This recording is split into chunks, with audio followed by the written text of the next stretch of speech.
પશ્ચિમ Kutch cyber crime સેલે social media પર કલેક્ટરને ધમકી આપનાર અને ધાર્મિક વૈમનસ્ય ફેલાવનાર આરોપી વિરુદ્ધ મોટી કાર્યવાહી કરી છે.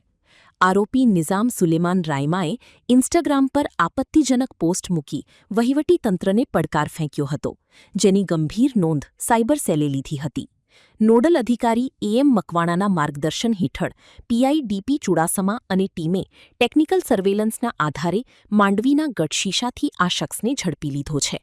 આ મામલે ભુજ એ ડિવિઝન પોલીસ સ્ટેશનમાં ગુનો નોંધી આરોપીની અટકાયત કરવામાં આવી છે. સોશિયલ મીડિયાના દુરુપયોગ બદલ પોલીસની આ ત્વરિત કામગીરીથી અસામાજિક તત્વોમાં ફફડાટ વ્યાપી ગયો છે.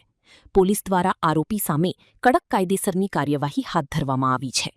2-3 દિવસ પહેલા નિઝામ સુલેમાન રાયમા નામના વ્યક્તિ જે ગઢશીશાના રહેવાસી છે, એઓ ઇન્સ્ટાગ્રામ પર એક આપત્તિજનક પોસ્ટ કરી હતી અને સમાજના માણસો વચ્ચે દુશ્મનાવટ તથા દ્વેષની લાગણી ઉત્પન્ન કરવાના તથા સમગ્ર વહીવટ તંત્રને પડકાર ફેંકે, જે અનુસંધાને સાયબર સેલ એલસીબી દ્વારા તરત જ એક ટીમ બનાવીને વર્કઆઉટ કરીને ઉપરોક્ત પોસ્ટ કરનાર વ્યક્તિને માહિતી મેળવી ઓળખ કરી અને જે ફિલ્ડ ટીમ છે માંડવીની, એના દ્વારા તરત દબોચી લેવામાં આવેલો હતો.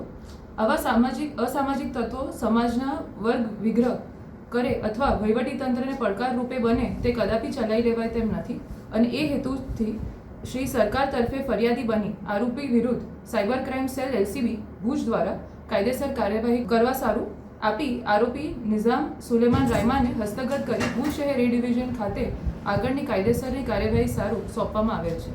આજે આપણા આરોપી છે નિઝામ સુલેમાન રાયમા, એમને એમના ઇન્સ્ટાગ્રામ હેન્ડલ પર પોસ્ટ કરી છે, જેમાં એમને આપણા કલેક્ટર સાહેબને મારી નાખવાની તથા દરગાહ જે આપણે અત્યારે ડેમોલિશનનું કામ ચાલે છે એને દરગાહ તોડનારને મારી નાખવાની ધમકી આપી હતી અને એ પોસ્ટ એમને વાયરલ કરી હતી.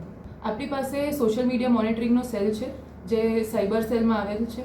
એમાં આપણે આવા બધા જ અસામાજિક તત્વોનું જે સોશિયલ મીડિયા અકાઉન્ટ છે એનું મોનિટરિંગ કરતા હોઈએ છીએ.